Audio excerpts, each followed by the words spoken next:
a second album in a year by a legendary band's side project, a sign-off from a much-loved Canadian duo, an 8th LP by a critically acclaimed singer-songwriter, a third effort from a rising Australian punk outfit, and a sophomore record from an artist better known for his time in Wild Beasts. This is 5 to 9's Album of the Month episode for October 2024. I'm Andrew Belt, editor of the 5 to 9 blog, and joining me as always is Karl Blakesley of New Music Central and a very welcome return of Mañana's Records founder, Kiley Larsen. So before we dive into things, how's the car? The car is great. It has a new ignition coil, I believe that is what it's called, and some fresh spark plugs, which, before anyone tells me, you can fix those yourself. I know, but I can't. So I had someone take care of it. It's always easy. It's always easy. Yeah, just not a car guy. I wish I would. Yeah, you sound like you have as little knowledge as myself on cars, and always it's an absolute panic going to the garage. And yeah, I mean, I don't even drive, so we are the opposite of Top Gear. yeah. Definitely not starting a car spinoff. yeah. Whatever. So there goes that side project. But yeah. Well, good to have you back, Kiley, that's for sure. So we're to our trio. We've had a couple of episodes, I suppose. So it's been duos, hasn't it? So, but hopefully we can... let's not get used to it. No. Yeah. So, we were just chatting before. I mean, before we dive into the 5 records, I know there's a lot of excitement about what October was like in general in terms of music releases. Maybe not specifically these 5, but I mean, Kiley, we'll start with you. I mean, what floated your boat in October? I'll start off with 2 records that really got me. The first is Jordy Griep's solo debut, The New Sound.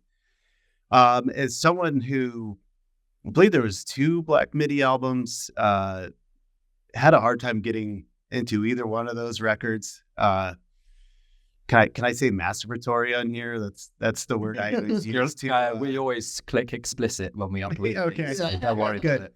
Yeah, always found it that way, but Jordy Griep on his own, I mean, this is just it still has the Black MIDI roots, but it's just kaleidoscopic madness. The thing that you guys have heard me say a few times, it mixes in this Steely Dan, the 70s yacht rock funk thing, which Steely Dan's one of my favorite all-time bands. So happy to hear that. And that one has just been in constant rotation. The other one that I have to give a shout out to was my submission for the listeners poll, which was Caribou's Honey. And we'll get to it, but I wish I would have picked this as my choice for the pod. Caribou, he's been around since the early aughts. I think I first saw him, I want to say it was 2005 or 6, opening for Super Furry Animals, which the more time goes on, the more I think that is just such a strange bill. And we love Griff on the podcast, but Super Furry Animals aren't up to too much these days. And Caribou, for 10 plus years has just been putting out amazing record after amazing record. This one in particular, I wish it would have came out over the summer. It's very almost festival driven, big beats, and just danceable grooves. And the thing I find really interesting about this record is that, not necessarily a fan of AI in many ways, but for this record, all of the vocal tracks are him loaded into different AI voices, and so sometimes sounds like a female, crazy effects, all these things. And I think that's kind of a a cool, interesting way to embrace this technology, especially for an electronic album like that, where you've got, different sounds and vibes from song to song. And then the third thing, I'll keep it short because I think between the two of us, Karl and I will cover. But the other highlight was at the beginning of the month.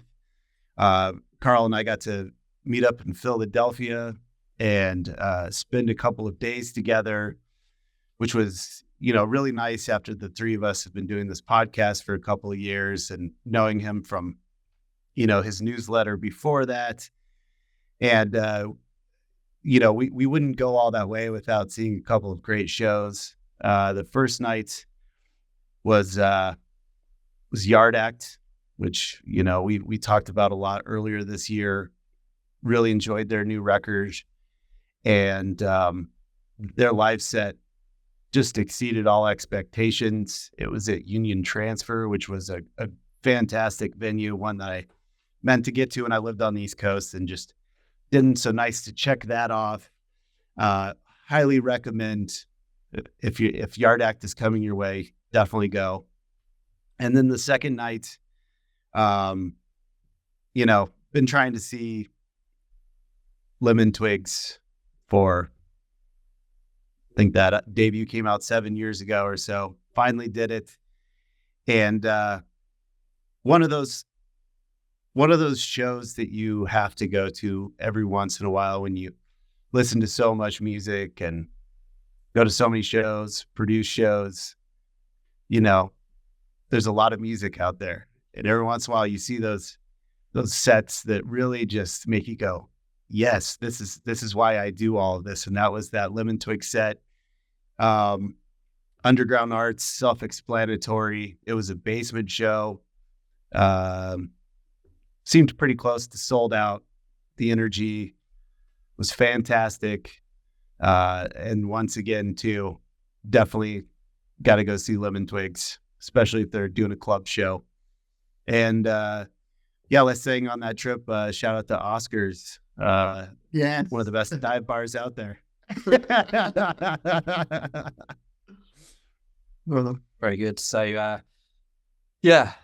probably a surprising first meeting for out of the three of us on the pod, considering that Karl and I reside in the UK,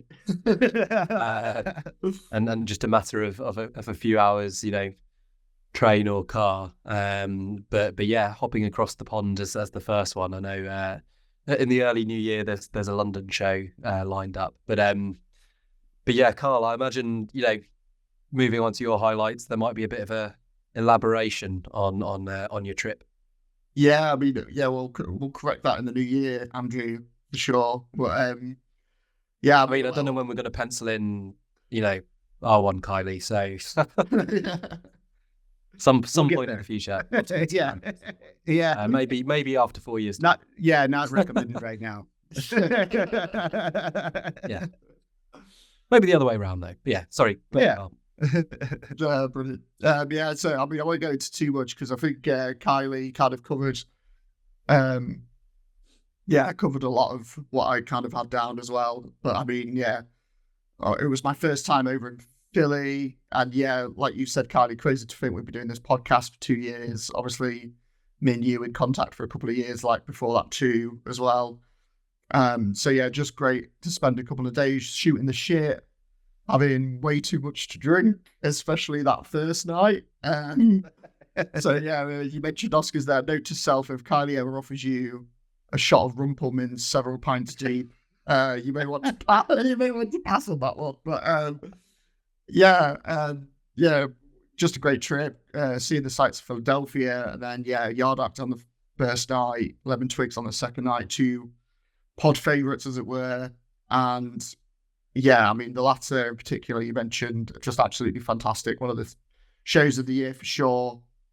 And really drilled home, I think, just how classic that those last two albums have been, particularly Everything Harmony. Listened to it on the flight back, and I think I love it even more now than I did back then when we first reviewed it. So just an awesome couple of days, and great to spend some time with Kiley. And I'll shout out as well the Victory Brewing Company Yes. Which I've just thought that's the jumper I should have worn for tonight. I was like, I've not got one for tonight. I should have worn the Victory Brewing jumper one, but I'll wear that next time if I remember. Other breweries are available. Otherwise, we might do another thing. But there's always the advertising thing on YouTube. So I better just quickly, you can get beer from other places. Carry on. Yeah. But our other place is a half block from the hotel. That's it. But yeah, great time. And then my second highlight was, there was like lots of fantastic gigs in October. Sadly, can't mention all of them, but two I wanted to shout out. Firstly, German indie pop band Cutouts, who you may not have heard of. They're a trio from Munich who played a tiny little venue here called The Chapel, which is this tiny 100-room cap venue.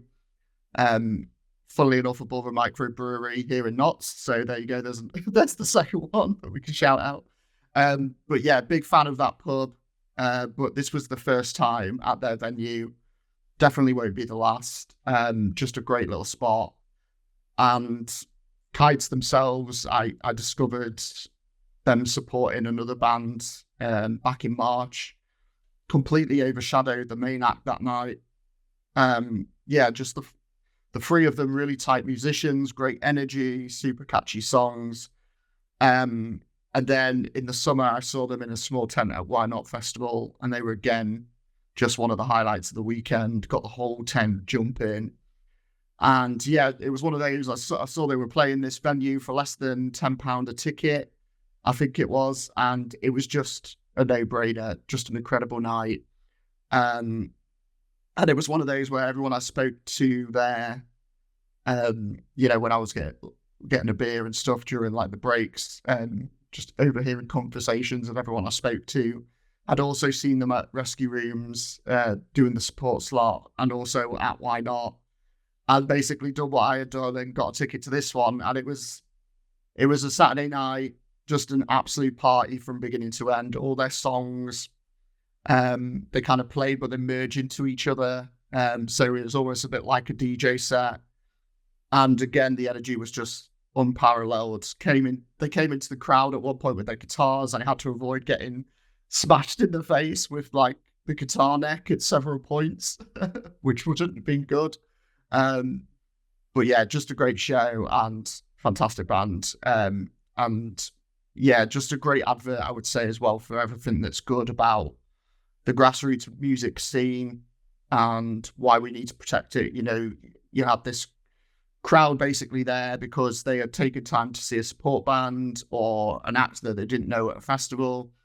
And, the band themselves who, from what I gather, they could be packing out these bigger venues in Germany, but here they are, because of the love of the game, playing a tiny room in Nottingham. And a couple of days after that show, they also posted a video of their Newcastle show where they literally played to 10 people, but they shared it, and it was just those 10 people plus the band were just having still the best time in that video. And it's one of those that again just fills your heart with positive energy that the music scene, the grassroots music scene, it's not all doom and gloom. But yeah, so venue promoter as well, scruff of the neck for putting on that show, giving these bands a chance to build a following.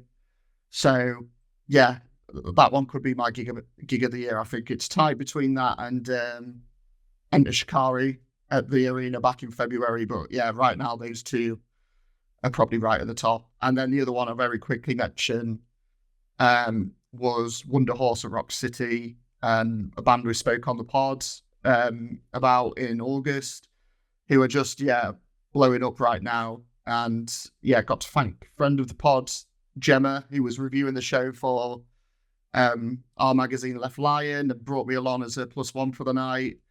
So it gave me the chance to hear the Midas tracks live, and it was one where, as good as they are on record, live they are just 10 times better. Even songs like Midas and Girl, which you guys know I didn't care for on the album, but they opened on Midas, and it was just like such a ferocious start to the set. And then they just went on to basically play that entire record, all the best tracks off the first album too. And yeah, crowd well up for it, singing along, chaotic mosh pits all night. And yeah, just an absolute blast. And yeah, it's no surprise to see them announce a few shows at bigger venues next year, doing Alexandra Palace in London. So yeah, momentum firmly on their side. So yeah, those were my 3 highlights this month. Yeah, as you say, they really seem to be getting ahead of steam with their progress as a band. Yeah, I mean, you gave me awful like shivers in terms of when you were talking about Kites and that 10-person show in Newcastle. Just reminded me of one of the most awkward ones I've ever been to in Basingstoke, a band called Empire, towards the end of their reign. And there was like 7 of us, and it was just awkward as hell. So, so it's good that they were able to, to salvage an evening when, it could be too much for a band, and certainly seemed to be for Empire that time. And I dragged a mate from Reading to grab the train across to Basingstoke, but we hadn't even travelled the furthest. Some people a couple had travelled from Cardiff for that show, and yet we were still about 7, and that I think was including bar staff. Oh, that's not good. Yeah, I mean, it can go one of 2 ways, can't it? You can either laugh at it, or then it just, like you said, continues. The singer was not pleased. He was not pleased. It was, he could have cut the tension in the room. So, right, moving on to happier. Let's see. Things we're going to move on to. Well, actually, sorry, I haven't gone through mine, have I? I best talk about what I enjoyed in October before we go into the 5 albums. So, sticking with Nottingham, Divorce, the band which obviously you're very familiar with. Karl, Kylie, you're nodding your head, so you're quite familiar with them, are you as well? I remember you saying you went. That's why I'm nodding. Okay, cool. So, I think it was mainly that recommendation, and just, if you see in Reading that there's a band which has any sort of gravitas, then generally you got to go. And Face Bar, this very divey venue in Reading, but handily placed by a fairly nice pub, seems to be the place which gets these up and coming acts now. So kudos to the promoters there on this one. But sort of listened to the music ahead of it, went with a mate who's just like, I'll listen to some new music. Took him along. He was very impressed. I was very impressed. And ultimately, ahead of their release of their debut album in March, very much looking forward to it. So very much on the radar, but so much energy. I suppose they're mainly indie rock, but kind of traverse a bit of country as well, and kind of remind me a little bit of the Beautiful South in a way, with the male and the female singer, and the interplay there. So they're certainly a little bit different, and they seem to have really caught, I don't know, the kind of music scene, the up and coming music scene seems to be very much embracing them. So excited to see what they do on record after that, and great show. So that was the show from October. On an album front, I would have liked a bit more notice, but Tyler, the Creator, coming out with his latest. So we have Chromacopia, which isn't actually a word, and there's been lots of theories about what it actually means on the internet. You can search them or go onto Reddit if you want to dive into that. I'm not going to provide any answers. And I mean, this is the guy who, since Igor, and that was the first time he came to my attention, firmly on my radar in my very small group of rappers who I listen to. Not a genre I go into all that often, but I think at the moment, it's him and Little Sims who are right at the top of that genre. And loved Igor. Still go back to that an awful lot.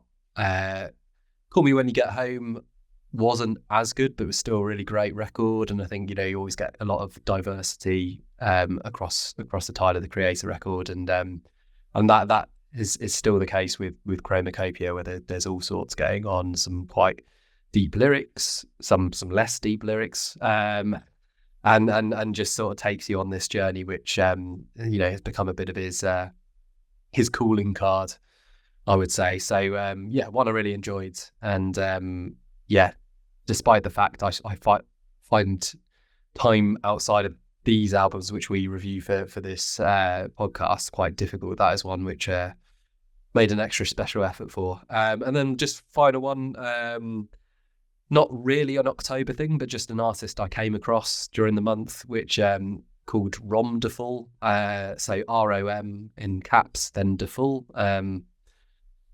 There's probably better puns, but anyway. He did a song with Sipo, who I follow on various social media channels, and that caught my attention. So went in, listened to that. I think it's a great track. And then just saw that this year he's done this challenge, a bit like your label man Kiley. That he's doing like a song a week, Romdeful this year, and then creating loads of different EPs. But for each EP, it's a different genre he's attacking, basically. So that's cool. So yeah, some of them I like. I like it. Sorry? That's what the EP is for. I like it. Yeah. So the Strange Magic, you obviously did this, and then you compiled that into the album, which was something we brought up in our highlights from a previous month. But yeah, so someone who's came across my attention, and seems very multi-instrumentalist, very talented, and just shows that Birmingham, there's a fairly good scene there beyond SIPO. So one to check out. So yeah, that's October, and moving on to the 5 albums. So first up is Cartoon Darkness by Amyl and the Sniffers. This was the winner of our poll, so thank you for voting, Karl. I think it was your choice for the poll, but correct me if I'm wrong. Yeah, I think it was technically my poll pick for this month. But I think it was one where we were all quite keen to see it on the lineup this month. So yeah, I mean, thanks to everyone who voted and got it there for us. But maybe not for Kiley if he wanted to Caribou on there. But I'm just still mad at my pick, but we'll get there. Yeah. I'm happy this is there. Yeah, so definitely one we were all looking forward to, and I think Amyl and the Sniffers I got into off the back of their previous record, Comfort to Me, which was one of those that just blew me away, really. One of those records that was just an absolute shot in the arm at the time.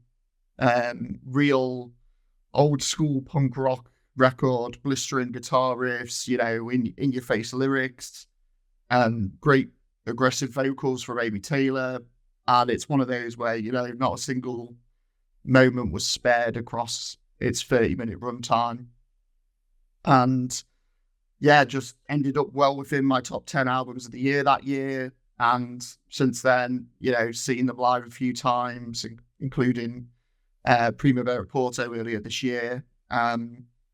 Also went back to their self-titled debut after discovering them on that one, which is also great.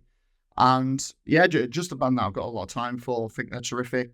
And so I think expectations for this one off of that last record were quite big. A couple of great singles in the build-up to the release as well. I think You Should Not Be Doing That was the lead single, which has this great, stomp and central riff to it. And then we had Jerkin with the very X-rated music video. Definitely check that out if you've not seen it. Although, make sure... At their website, not on YouTube. Yeah, on their website. Just make sure... Well, that you're not at work. Yeah. Yeah. But just a great balls to the wall opener here. If you've seen the video, literally a ball. Yeah, there's not too much to go. There's not too much to go into on this one. I think if you like Amyl and the Sniffers and what they did before, chances are I think you're gonna love this one too. It's basically it's more of the same, which it's not a bad thing. The shreds on tracks like teeny no, not teeny, tiny bikini, motorbike song, do it in my head. I just think it's incredible. Yeah, probably my 3 favorite songs on this one. It's just, thunderous, full throttle punk. I've got to shout out guitarist Declan Mertens, I think it is. I think he deserves all the praise in the world because he was a big part of what pulled me in on Comfort to Me. And again, here there's times where he just leaves my jaw on the floor with some of his guitar work. And then the other track that I just wanted to shout out was Big Dreams, which I think, there's a lot of, like I say, full throttle punk on this one, but that's one that by their standards is a bit more mellow. There's some great riffs again towards the back end, and yeah, just a great vocal performance from Amy Taylor on that one as well. And yeah, it's just a really hard hitting song. Really captures that apathetic internal monologue of being fed up with the current situation you're in and wanting to get more out of life. And the song's kind of like her giving herself a bit of a pep talk. And yeah, it's one of the standouts for me. So another big highlight on, an album that's full of them. It's a fantastic record. Basically just takes a look at the state of the modern world and our society, and then, spits it back out in these, 13 brutally honest, no frills about them punk tracks. And yeah, I mean, like I said before, if you loved what they did on Comfort to Me and the self-titled debut, you're going to love this one as well. And yeah, for me, it's another big thumbs up. Great album. Kiley, you feeling Arty in Darkness too? Yeah, I am. And I think for the most part, we'll just, we'll watch the runtime on this baby. I agree with a lot of what Karl said. This is a band that I think it was 2019. Their self-titled debut came out and really, really grabbed me. And no sophomore slump. The second record was even better. And I think what I find most interesting about this record, besides the actual songs, is it kind of feels like their first real studio record. And I think they've done a great job of mixing their raw sound with studio quality without faltering or, I hate the term, but, they don't sound like sellouts or anything like that. It's still Amyl and the Sniffers. I also read too that they used the same mixing board that Nirvana recorded Nevermind on and Fleetwood Mac recorded Rumors on. So we'll see in 30 years if this record's at that level. But yeah, I agree. It's coming out of the gate. The first part of this record is just great. Everything you want out of them. And then the other one I have to shout out is Me and the Girls, which is the final track. I kind of wish that one was a little earlier in the sequencing. That's probably my favorite song on here. But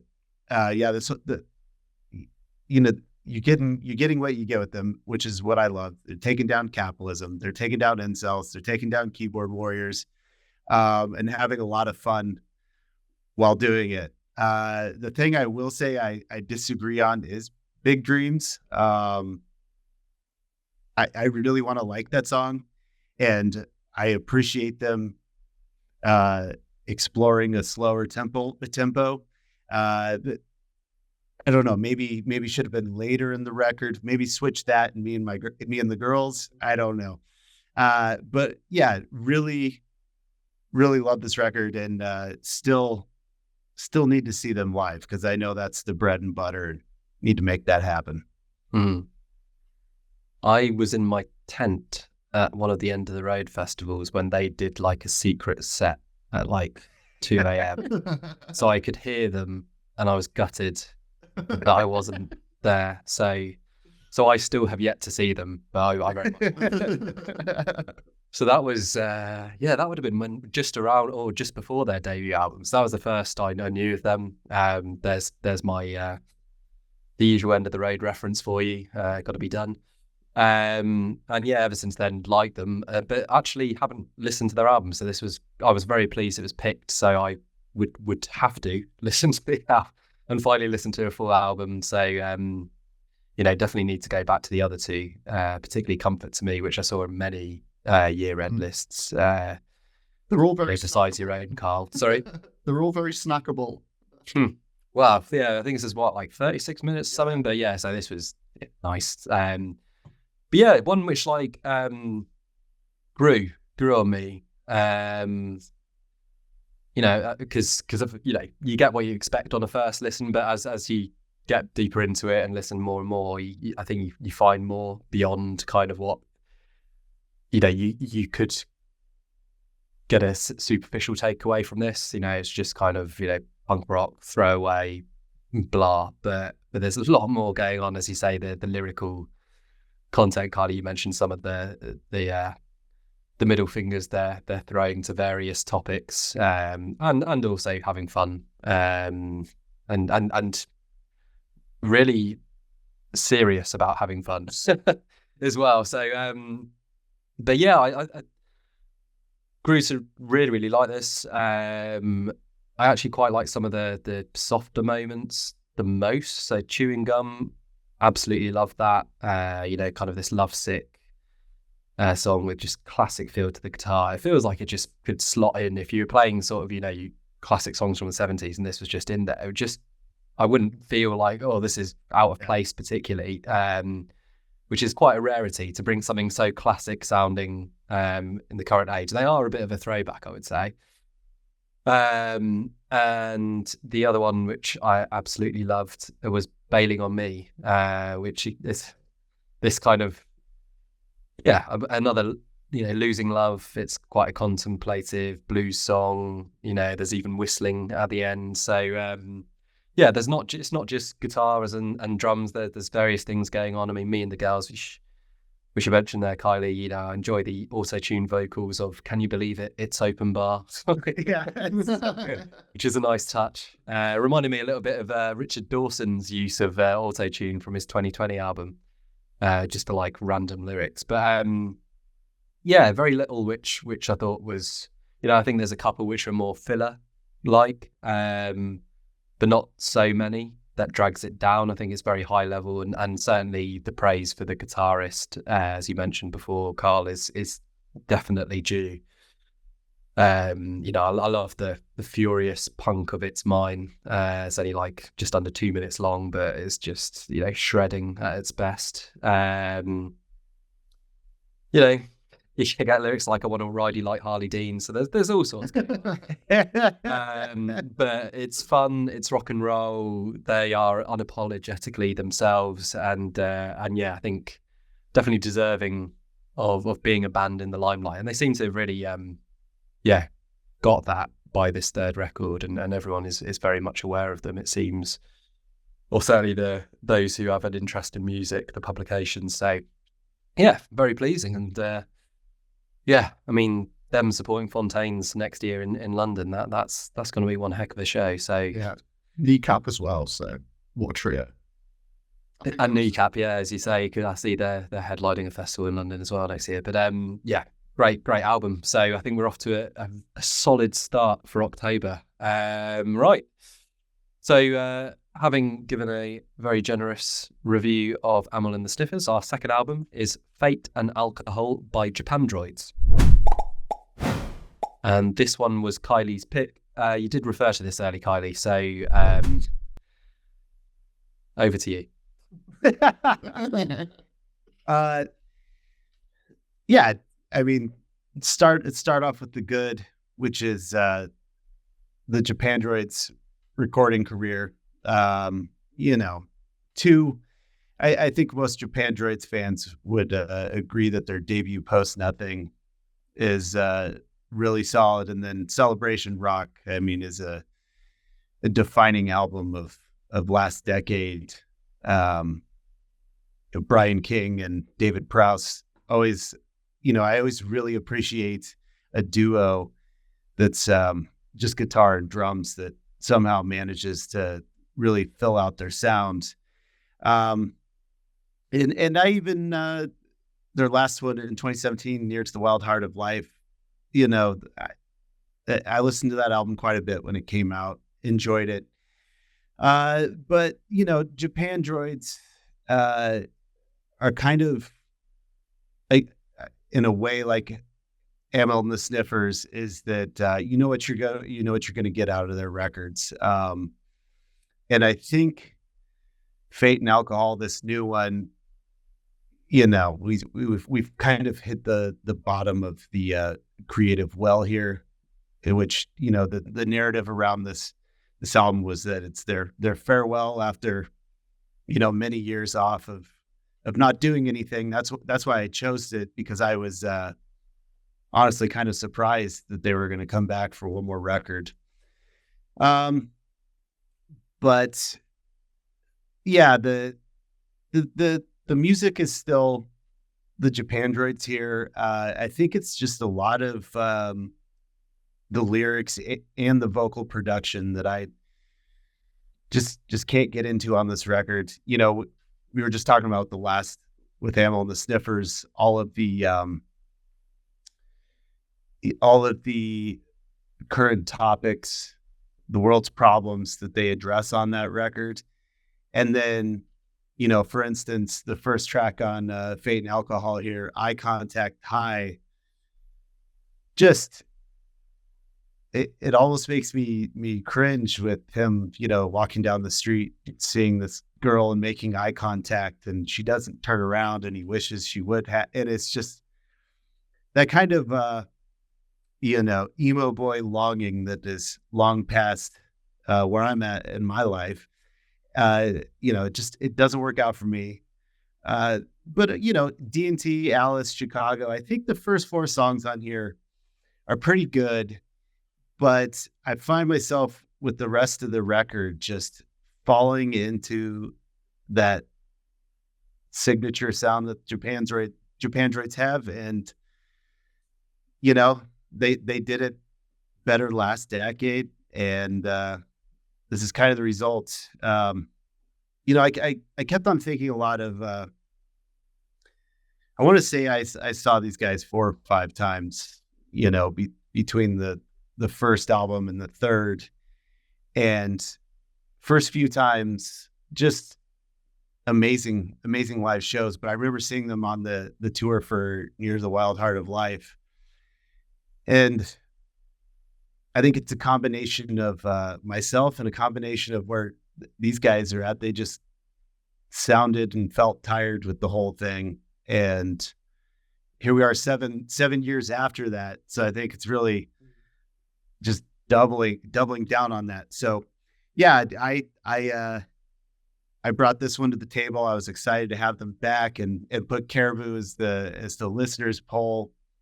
And in the end, I really wish I was talking about Caribou right now. So, that no hard feelings or anything. Still love Japandroids.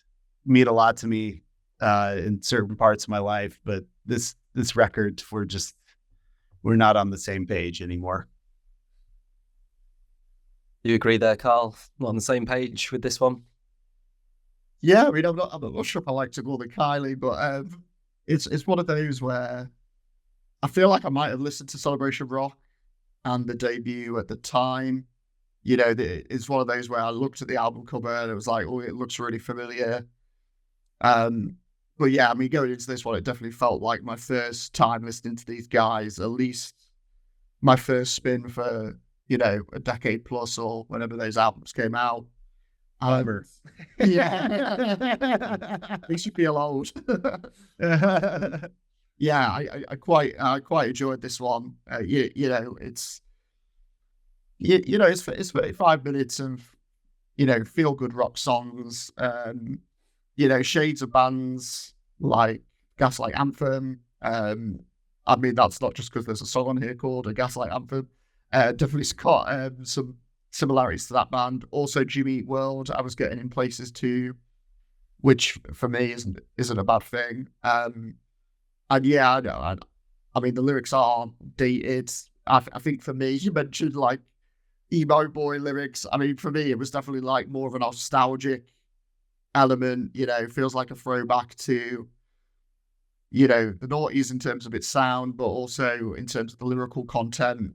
Brought me back to my sixth form uni days of drinking, chasing girls, all that kind of good stuff. But yeah, I mean, I think, like you said, Kiley, the letdown is the lyrical content at the end of the day. Definitely, quite weak and cringe at points. So I think ultimately it is one that you end up, well, certainly for me, I ended up enjoying at quite a superficial level. It's not going to, move you to your core like some of the others I'll list this month. But I would say, that yeah, I went back to Celebration Rock just to see how this one compares. And yeah, that definitely felt like it had slightly more of an edge about it compared to this one. Definitely felt a bit sharper and tighter, both in terms of like the music, but the lyrics as well. And then yeah, in terms of the ones that I enjoyed, you kind of mentioned them: D&T, Chicago, great songs. The other ones that I liked: Fugitive Summer, Positively 34th Street. They're all kind of, big fist in the air rock anthems. And then the one right at the end, All Bets Are Off, I thought was kind of like a nice way to wrap up the album and, supposedly their career as well. So yeah, it's one of those that I enjoyed it. There's probably a few tracks on here that I'll enjoy revisiting too. But it's more good fun without being great for me.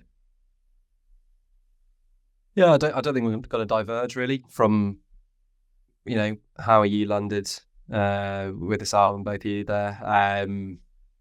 First go at Japandroids, unfortunately didn't get round to Celebration Rock, so that can add to the never-ending list of albums I need to at some point in my life listen to, and give them proper appraisal, because this clearly isn't their highlight, even if it is the last one they're going out on. I mean, in that way, it's kind of similar to Semisonic last year, coming back after a while, but maybe after you've kind of lost it, I suppose. Similar. I not loads, which is bad, I would say. I actually quite liked Eye Contact High. I thought it was quite a good opener. Slight shades of Smashing Pumpkins with this one. D&T as well, and then Fugitive Summer. They're probably the three highlights for me. I felt there was a little bit of Alkaline Trio going on here as well.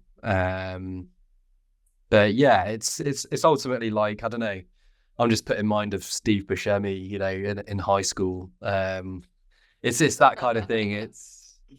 It's had its day, this sort of lyrical content, that kind of music. And as you say, if we were all in sixth form, listening to this first time, we might have a stronger feel for it. But maybe that's why, they're ending. Although, interesting you say there's like a 7-year gap, Kiley, from like the last one to this, and they've come out with this. It's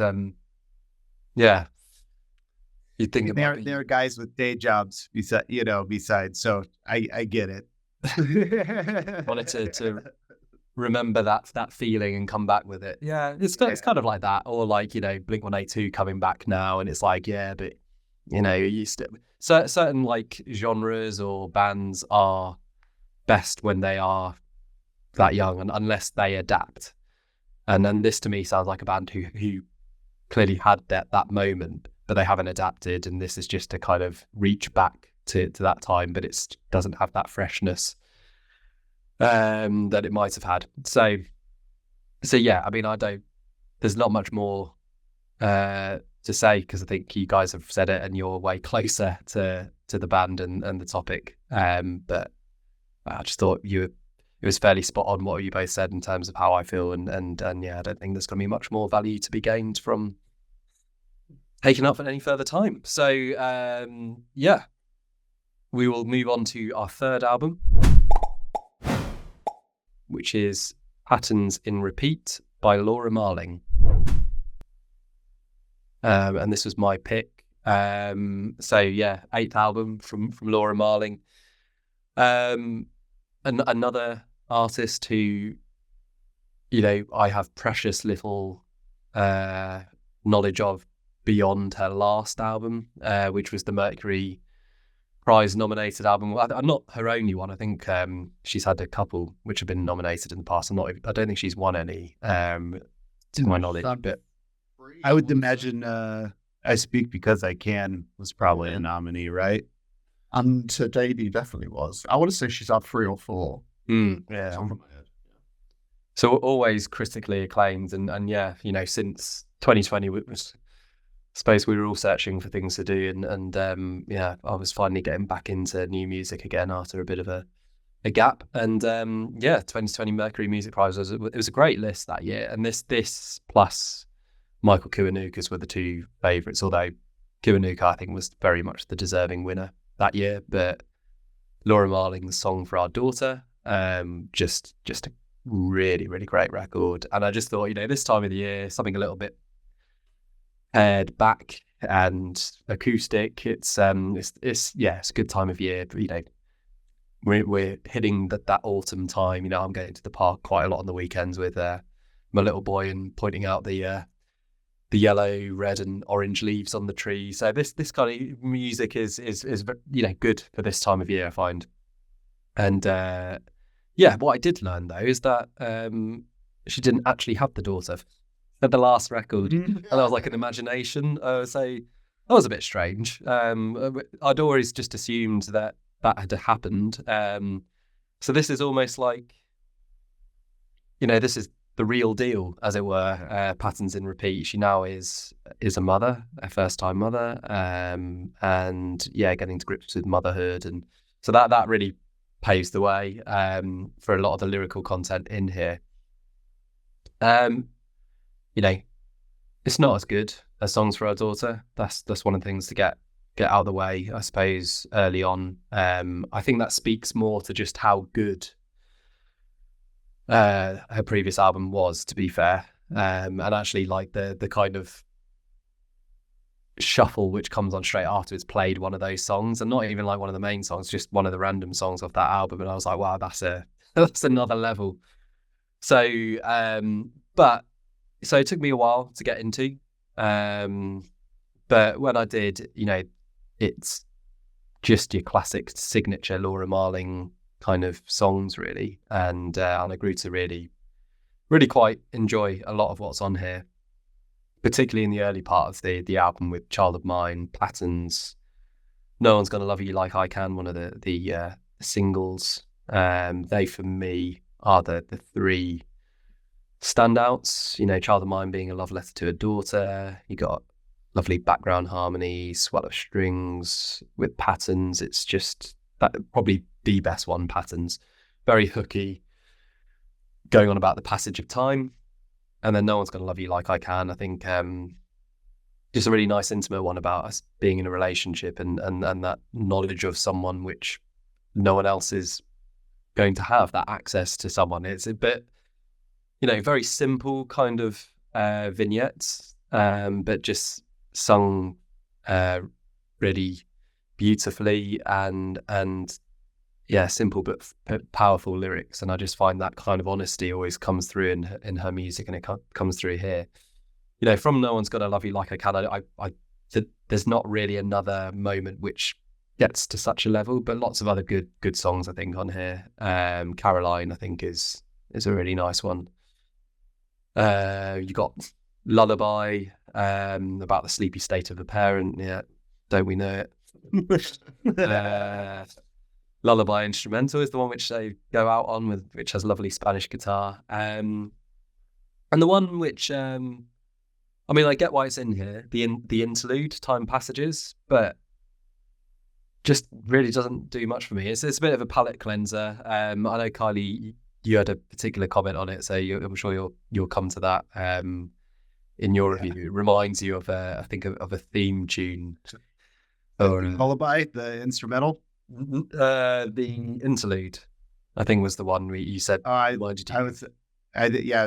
was the last track, the instrumental version of. Oh, was it? Oh, okay. It sounds like Nino Rota, who did The Godfather. Sounds kind of like it could have been pulled from that soundtrack, which is cool. Yeah. Well, that's the instrumental one I liked. The one at the end. The one in the middle, I just kind of found it was a bit, aside from just giving a bit of a different flavour, and it's almost like, going to the theatre and then going out for 15 minutes and just having something which takes you out of, that intimacy which Laura creates. But apart from that, it was a bit of a head scratcher, I think, that one. But yeah, overall, I mean, I do think this is a very strong album. I gotta say, I really did enjoy it once I gave it a few more listens. There's the only disappointment being that it's just not her previous album, which is just, like I say, another level. And I think if I did dig a bit more into the discography, I'm sure there's others which also have attained a level above this. But another great effort, and fair play for her doing this in the midst of her sleep-deprived state, I imagine. So, Kylie, you've already mentioned a little bit about the last song on the album. Where did you land with Patterns in Repeat? I think I'm pretty much exactly where you're at with it. That Songs for Our Daughter, I think that was a top 10 for me in 2020. I know it was in the top 50, but as someone that's been listening to her for a long time, that one really just, was it the situation of that time or what, just really struck a chord. So yeah, I was really excited to listen to this one because, her other project, Lump, I'm not so much a fan of, but her solo career has always been very, very steady. And the thing that I appreciate about this record is, it's a really, really lovely chamber folk, kind of almost it's lazy to say like Nick Drake, if you're talking about chamber folk, but it has that kind of timeless feel to it. And she recorded this at home, which you can definitely hear in the dead air sometimes. And I just really appreciate the atmosphere on it. And for there not being any drums and mostly just guitar and strings, I think it's 35 minutes long. This album continually seems to just fly by. When something like that, a lot of the time I would kind of be like, okay, what else are we going to do? But every time I've put this on, I'm like, damn, that's over already. Yeah, I don't have any, particular songs that I want to highlight because it's it's definitely an album. View it as one kind of enjoyable piece, and it's really a gorgeous record, and I think I'll be digging into it more now that it's snowy and cold out compared to just a few weeks ago when it came out. It was still nice, and I was like, not necessarily in the mood for it. So, really, really a nice album. I enjoyed it. Karl, did you enjoy Patterns in Repeat? Well, I think I might be the outlier on this one. Going back to like Dela for Yanya's last month, this was almost a bit of a similar story for me. Always been a fan of Laura's work. Like you, came through the Mercury Prize, but it was on her one of her earlier nominations for Once I Was an Eagle. And then I've pretty much listened to everyone since.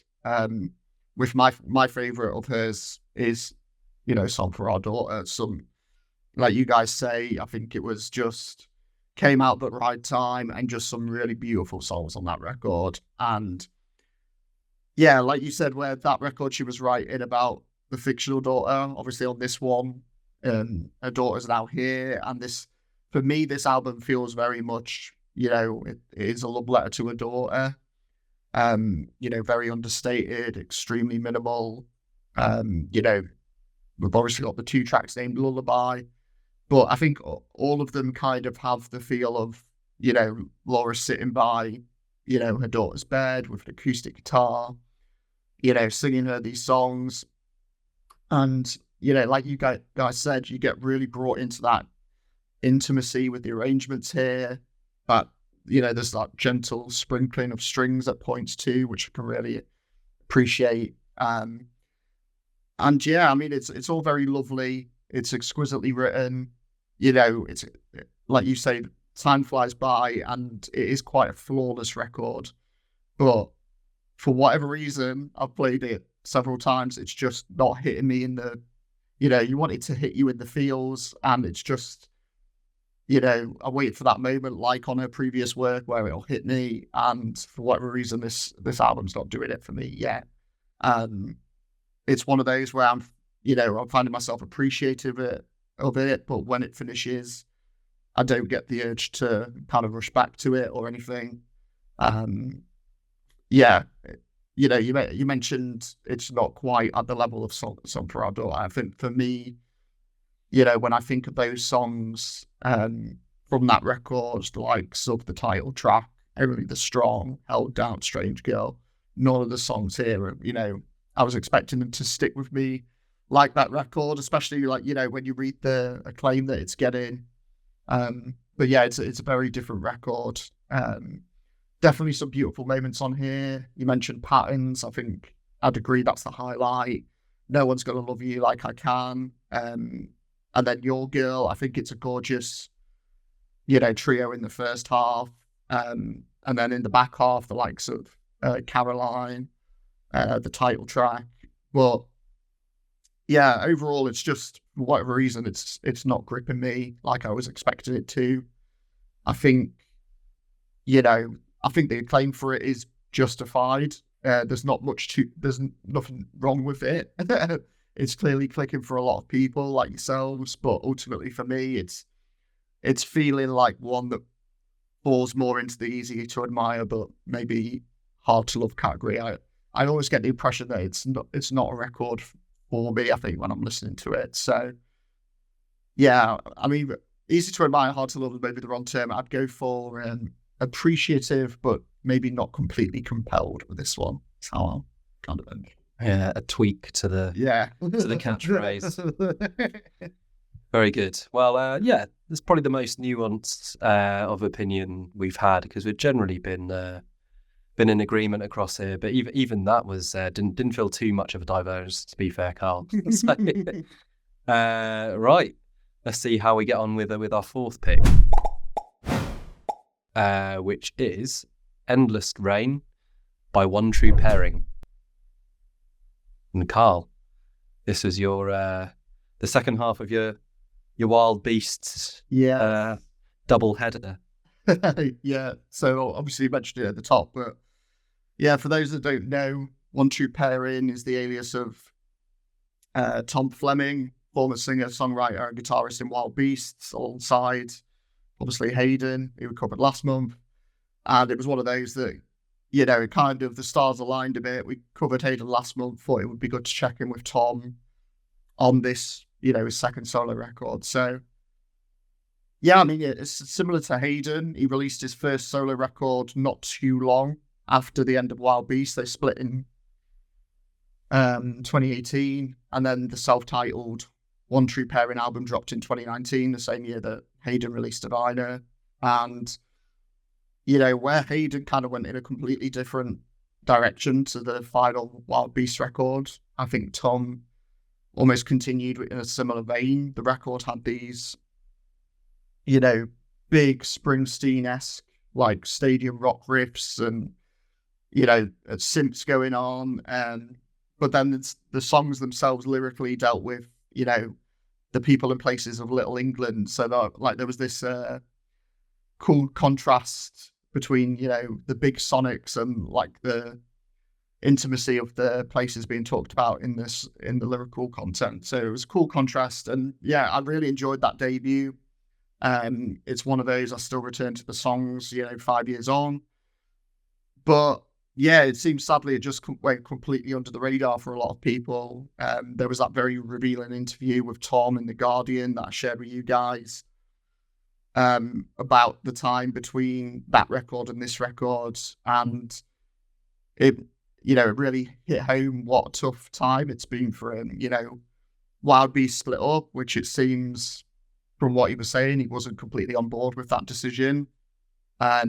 His solo album sold 50 copies, and I think I was 2 or 3 of those. I definitely had more than one copy. I definitely had more than one copy of it. Yeah, and he broke up with his partner, and as a result of that, found himself without a permanent place to live. So yeah, it was one of those where you read that interview and it's like, yeah, he's really been run through the mill with his life, you know, thrown into disarray these last few years. So yeah, Endless Rain, it kind of introduces us to him again 5 years later. And it's very much an album that feels like it's been built in that time of turmoil and self-reflection. Yeah, the big stadium rock energy from the last record is completely gone. Sonically, it's at the other end of the spectrum to what he put out on his debut. It's more folk influenced, more understated, you know, produced by John Spud Murphy, who is known for his work with Lankin. And you can definitely hear, you know, the similarities to, you know, False Lankin. But yeah, I'd say as a result of that, it's a very taxing, very demanding listen. As the name suggests, Endless Rain, you know, it can be relentlessly bleak when you're listening to it. But what I've found is if you can stick with it, you know, there is a hopefulness to it as well. It is, you know, that message that, you know, no matter what the world throws at you, you know, there is stuff worth going on for. I think that message is encapsulated in songs like, you know, the title track and Be Strong in the back half. You know, just beautiful tracks dedicated to his partner who kind of pulled him through this dark period. And those 2 songs, I mean, lyrically, just really heartfelt and just beautifully descriptive. You know, where is it on Endless Rain where he's describing like the ghosts coming out of the woodwork and all this kind of stuff. There's some really good like descriptive lyrics in there. And yeah, I mean, that's the other big reason to stick around for me is that the songs here, although sad and devastating, you know, they're just absolutely stunning. Lyrically, in particular, there's numerous points where this album just, you know, it hits you hard in the chest, either in a good way or in a brutal way. Human Frailty, a good example of that. It's got this quiet lightheartedness to it, but then you read the lyrics and it's really quite desolate and dark. Midlife Crisis, again, it's got lines in there like, life is short and goes on forever. If you die young or live to regret, it's sort of like, you know, it's sort of saying whatever happens, you're doomed either way. So yeah, those are the times where it's like, okay, this is quite bleak. But yeah, I mean, a lot of self-loathing on there too. Songs like Ruthless Streak and Prince of Darkness, and Doubt, which is probably my favorite song on here. But yeah, I mean, despite all the dour themes, I can't help but be pulled into this one. I think it's his voice, the arrangements, you know, it's depressing, but at the same time, it's utterly gorgeous. So yeah, at this moment in time, I still don't know completely how I feel about it. It's one of those where it's a tough listen, but at the same time, it's an album that, you know, greatly moves me. sometimes that's in a positive way. I also find myself quite drawn to it, whether it's, the time of year that it is. I think if this album had come out, any other time of year other than autumn or winter, I definitely wouldn't want it in January. I think that would be too much. But I think at this point in time, it's a time of year where I keep finding myself wanting to play it and come back to it for whatever reason. It's one I wouldn't be super quick to recommend, because I think, thinking back to myself with that Lankum record, it took me a long time, and I'm still not completely warm to that record. I think this one will be too much for some in this similar way, but it's one of those, the more time I spend with it, the more things I find I love about it. And I think, give this one another month or so of spins, and I could be saying something quite different about this record. But yeah, I'll end it by saying it's a tough, but for me, really quite beautiful album. All right. So tough, but rewarding. Kiley, how did you get on with Endless Rain? I really like this record. For first listen, I think all of the things that Karl said about it that make it a difficult listen.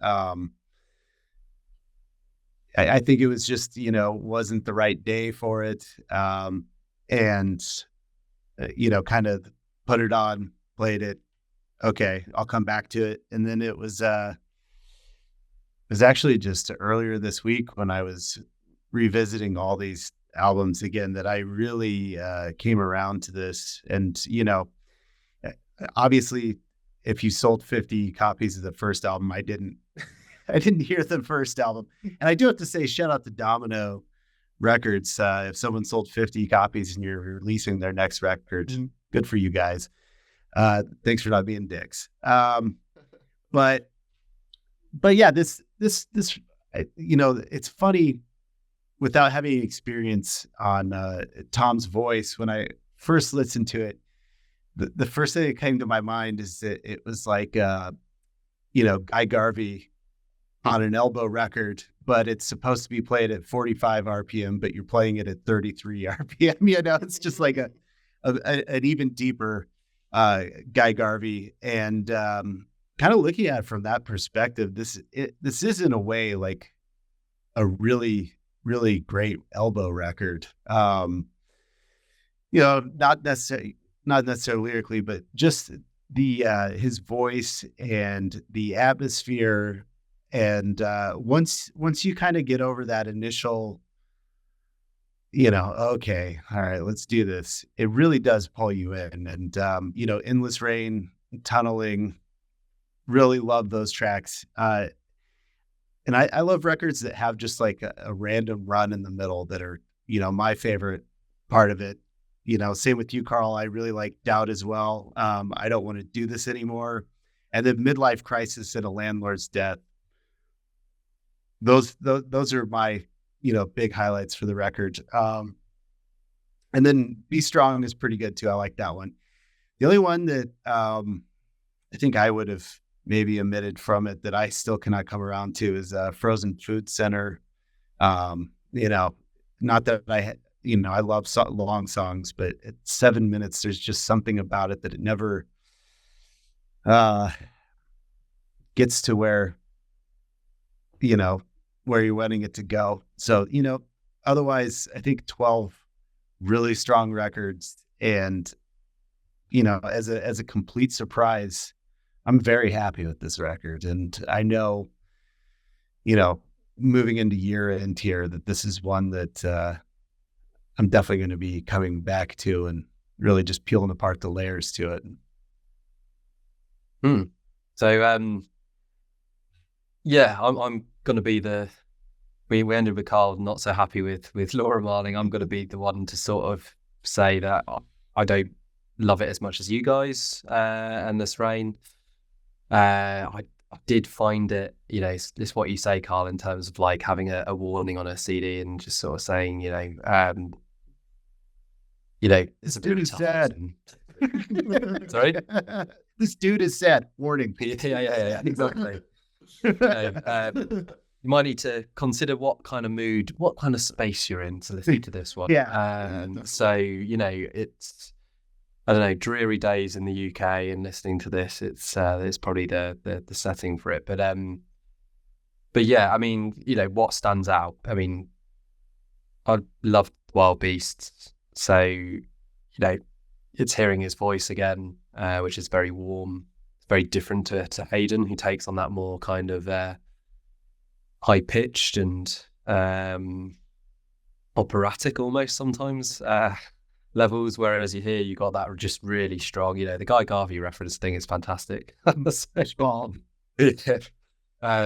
you say, just sort of like slowed down Guy Garvey. There are some great tracks on here, I gotta say. But I think the overall sort of, it probably won't surprise you in terms of what I would do with this record, which is just shortened it a bit. I think that you could have got the same effect, but without so much on here. I think 53 minutes, it makes it more of a slog than it should be, and also kind of, for me anyway, makes it drag on more than it should, when actually, he's a very good lyricist, great vocalist, and I think like the flavor of these songs are very good. But if you just have it too much, then I think it would make me want to listen to certain songs, but not the whole record in one go.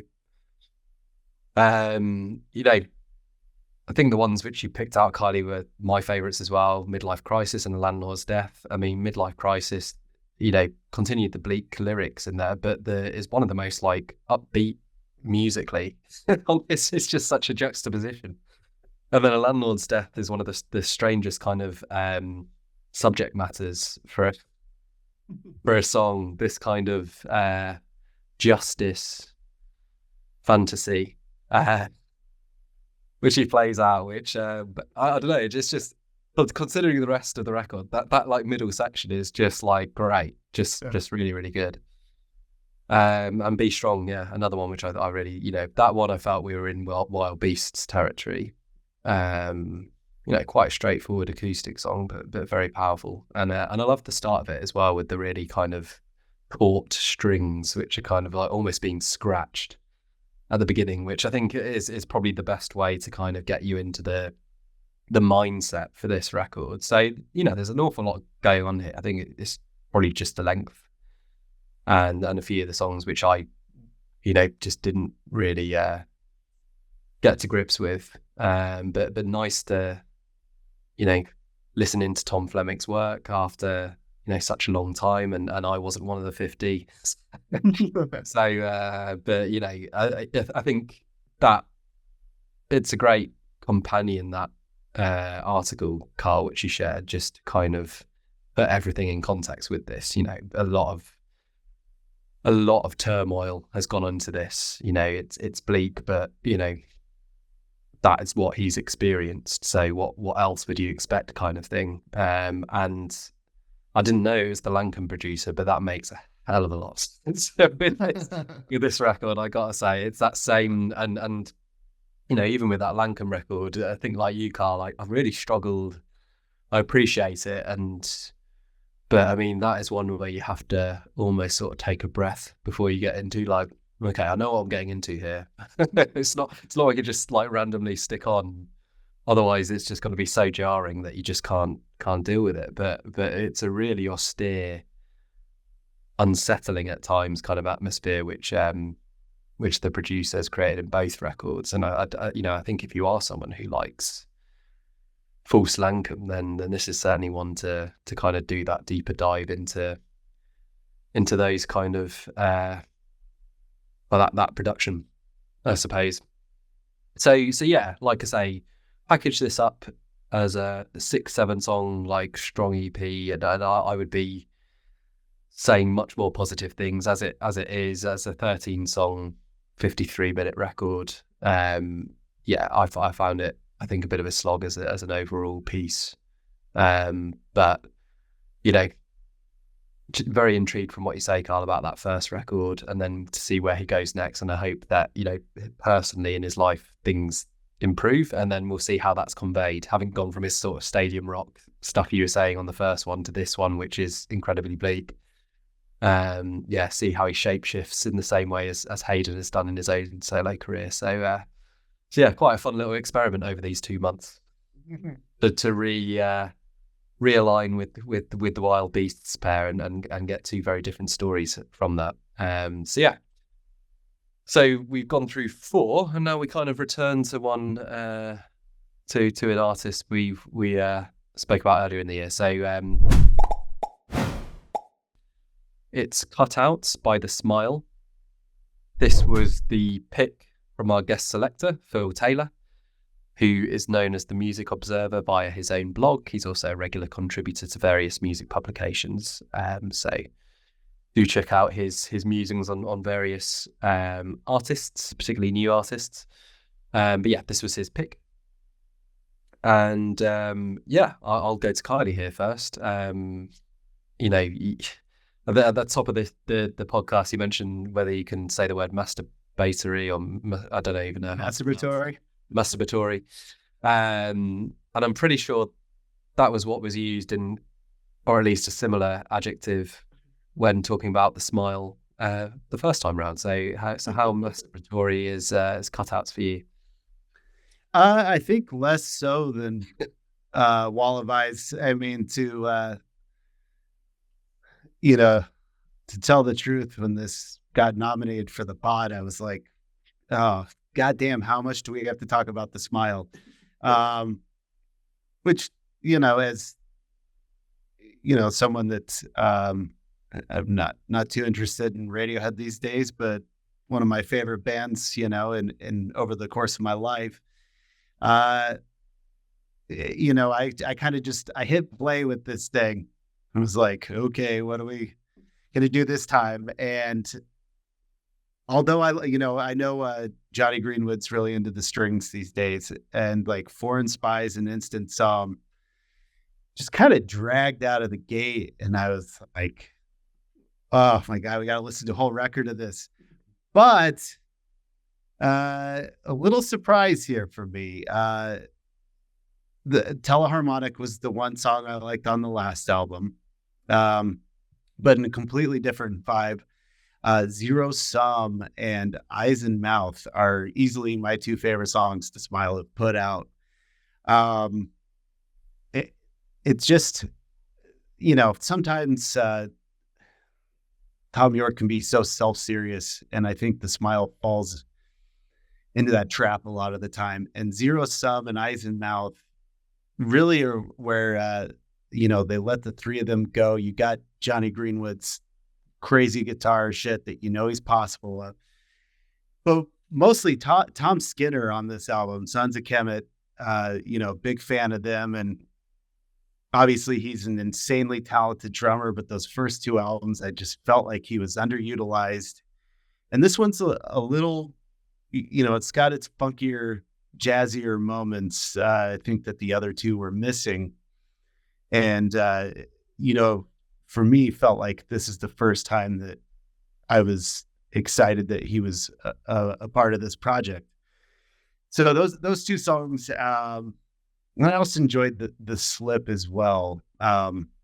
There's a couple little more up-tempo groovers here, but then there is, a lot of like Foreign Spies and Instant Psalm that just kind of bog it down in the molasses and can't get into it. And it is annoying to to compare The Smile to Radiohead all the time, because you do want to view these as 2 completely different projects. But Cutouts to me kind of feels like Wall of Eyes was the Kid A and Cutouts is the Amnesiac. And when those albums came out, I was a much bigger Kid A fan, but loved a lot of parts of Amnesiac. And this is kind of the opposite. I like Cutouts more than Wall of Eyes. And I'm not going to say when I like a record the usual, oh, I'm curious to see what they do next. Like we're going to get what we're going to get. I would like to see another Tom York solo record. I like his solo albums quite a bit, and it'd be all right with seeing that. I'm not necessarily on the edge of my seat seeing what the Smile's going to do, but to their credit, they did something a little bit different here and there on this one, and so I would have to say overall, it's my favorite record by the Smile. So there we go, Karl. How did you get on with Cutouts? Yeah, I mean, very similar to Kiley, actually. I think the more I listen to the Smile, for me, the more I get greater appreciation for their debut. Like I said back in January, when we were talking about Wall of Eyes, while I wasn't convinced by a like for attracting attention at first, by the end of 2022, it was in my top 20 for the year. And now, whenever any of the tracks come on shuffle from that record, it's rare they get skipped. There's some real moments on there that for me are as good as Radiohead at their peak. I think I was actually re-listening to either this album or Wall of Eyes, and Skirting on the Surface came on shuffle, and it just instantly reminded me, it's like, damn, there's some good tracks on that debut. So yeah, that's still the top one for me. But yeah, going back to Wall of Eyes, similar to Kylie, I don't think my opinion on it has changed really since January. Teddy Harmonic, I Quit, and especially Bending Hectic. Those three I think are great, but the other 5 tracks on that record I could just, take or leave. And I thought when I first got into this one, similar story to you, Kylie, Foreign Spies and Instant Psalm, I find, quite dreary, more of the same of what we got on Wall of Eyes. For me, it's a very weak start to the record. But then, yeah, Zero Sum comes in, Johnny Greenwood's, buzzy, jittery riffs, those big jazz horns that kind of arrive in that song as well. Tom York, singing about Windows 95, and that's another red flag. And yeah, all of a sudden I'm paying attention again. Fantastic song, and I think from that point onwards, I quite enjoyed this record. Colours Fly, Eyes and Mouth, you mentioned, similar story. Johnny's guitar playing, star of the show on those tracks. Don't Get Me Started is more, electronic, but it's got like that ominous feel to it, which I quite liked. Almost reminded me of some of the stuff on Hayden's record. The atmosphere that he creates. Definitely appreciated that one as well. Tiptoe reminded me of Glass Eyes off a Mean Shaped Pool, which I absolutely adore. I adored that song. And this one's quite similar. It's got those gorgeous strings. It's not too long. Bit of classical piano thrown in there as well. And then, in the back end, there's some good ones as well. No Words has got, a great rhythm and energy to it. Bodies Laughing. You mentioned Amnesia, Kylie, but I was getting Hail to the Thief era Radiohead on that one. Acoustic guitars, but with a bit of, synths mixed in there as well. But yeah, for me, this is a much more consistent project to Wall of Eyes. I think overall, this one is better. I agree with Kylie. I like some of the jazzier elements that are incorporated onto the songs here. It kind of takes the best parts of Radiohead and then, throws in these little differentiations which just make it more interesting. So, I noticed you said you liked The Slip. That was the other one on here that I wasn't completely sure about, as well as the first two. So I kind of think if it was up to me, I would take, the 3 tracks off Wall of Eyes, Bending Hectic, I Quit, Teddy Harmonic, and replace Foreign Spies, Instant Psalm, and The Slip on this one. And then for me, that'd be a very solid project. But I think, as it stands, I think both projects are flawed. But maybe Wall of Ice has the best songs in terms of Telling Harmonic and Bending Head particularly, but definitely overall, I'd pick this one out of the two. But if I'm picking one out of all three, I'm going for the debut is still the best one for me. But yeah, definitely a step up. Yeah, I agree. This is the second time. Obviously, I think Cutouts is better than Wall of Eyes.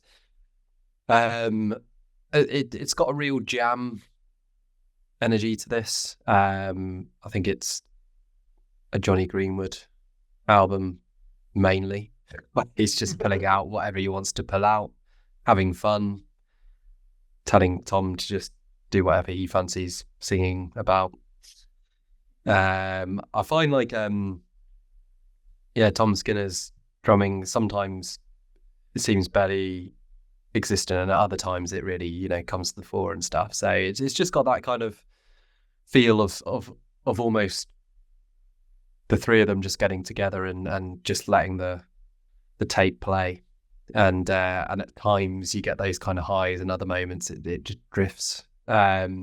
Actually quite like Foreign Spies, I've got to say. I grew to quite like it, that the dreariness with its spacey synth and kind of quite happy lyrics, which weirdly slightly reminiscent of one of Coldplay's tracks of Parachutes, the one where they're the opener, I think it is, just that one, It's a Beautiful World or whatever it is. So that's what it reminded me of in a strange way.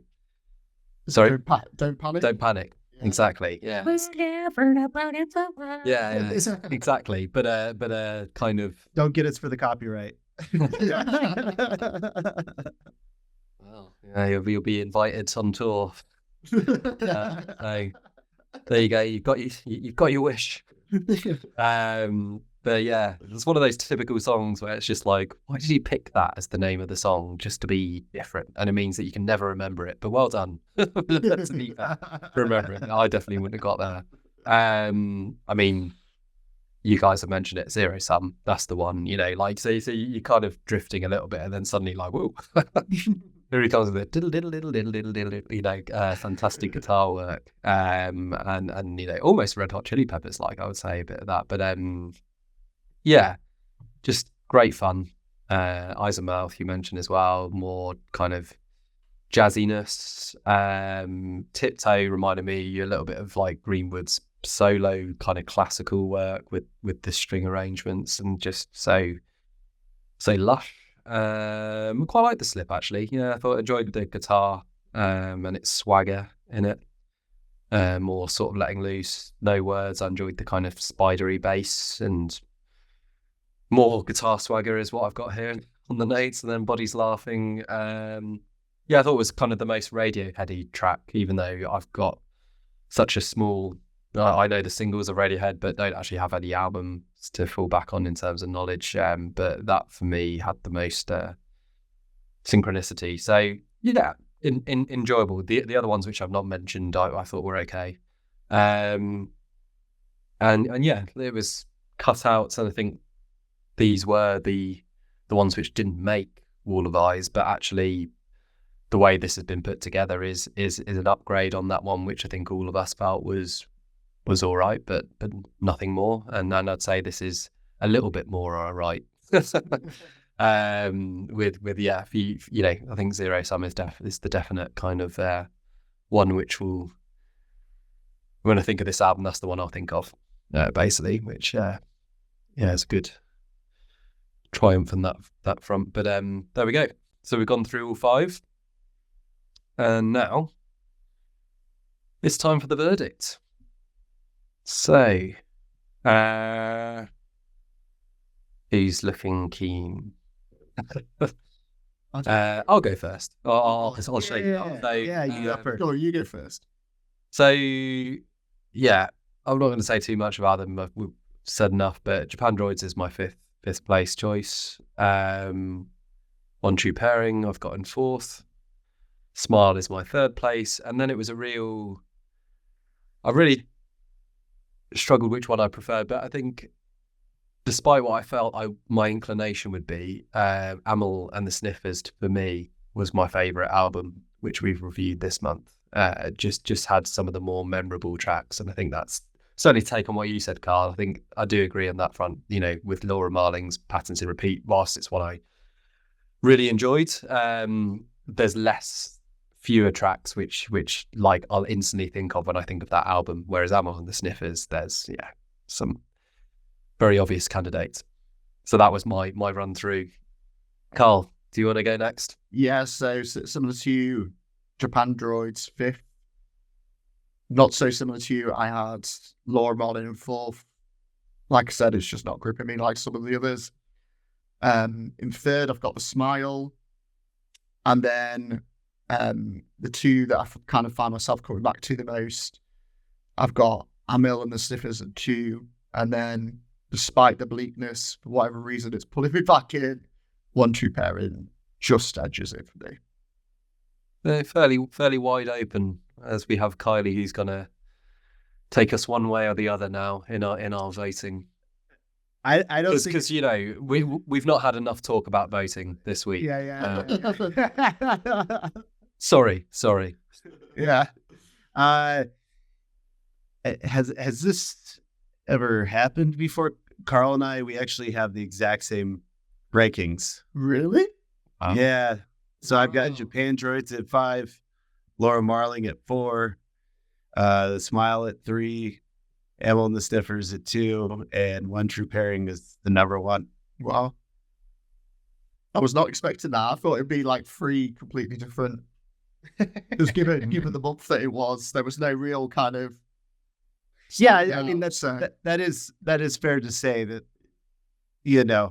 a lot of these albums kind of would be middle of the pack. I'm not sure if any of them are necessarily on my year-end list, but with what we're reviewing, that's how the cookie crumbles.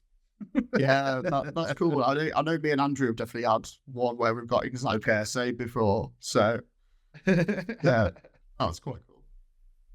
There we go. One of these days, Kiley, we'll have the same. Right. So very, very tight, but by 1 point, it's Amyl and the Sniffers who've taken it. It's me bringing down the 1 True Pairing. So blame me, guys, on that one. But congratulations, Amyl and the Sniffers, winning our October album of the month. Our lineup for November is The Cure, Do Blonde, Phaser Days, Michael Kiwanuka, and The Rills.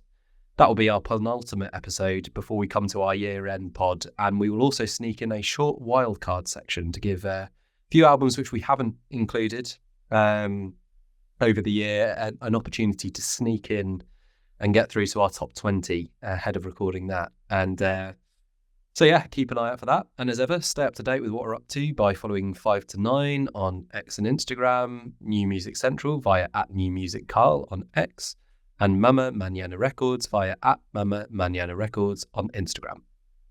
Thanks for listening.